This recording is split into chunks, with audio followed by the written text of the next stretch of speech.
le secteur public tunisien est confronté à des défis majeurs, parmi lesquels une administration modernisée, performante et au service du citoyen.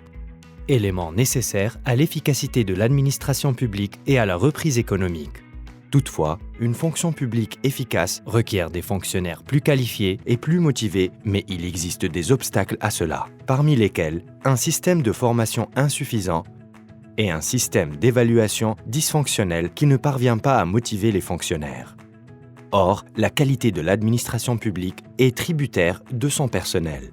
Le plan national de développement de 2016-2020 a conduit l'administration publique tunisienne à mener une série de réformes. C'est dans ce contexte qu'est né le projet MFP, appui à la modernisation du système de formation et d'évaluation de la fonction publique en Tunisie, mandaté par le ministère fédéral allemand de la coopération économique et du développement, BMZ, et mis en œuvre par la GIZ en partenariat avec la présidence du gouvernement.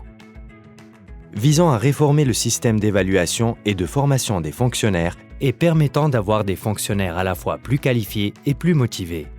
Le projet permettra d'une part l'amélioration de la qualité et la standardisation de la formation publique dispensée dans les établissements et structures publiques de formation, avec notamment la mise en place d'une norme nationale d'assurance de la qualité de formation, la mise en place d'un dispositif de qualification des compétences et la certification internationale des établissements publics de formation, tout en veillant à ce que ce contenu de formation soit toujours en adéquation aux besoins et attentes des bénéficiaires.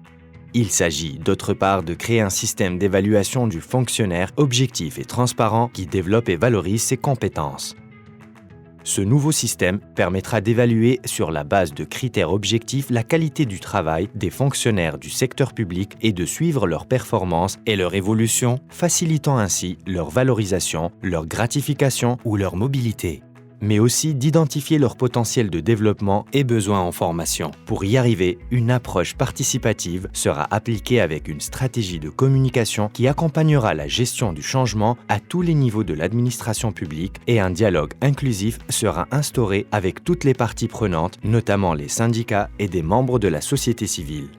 Parce que c'est ensemble que nous réformerons fonction publique pour une administration efficace au service du citoyen.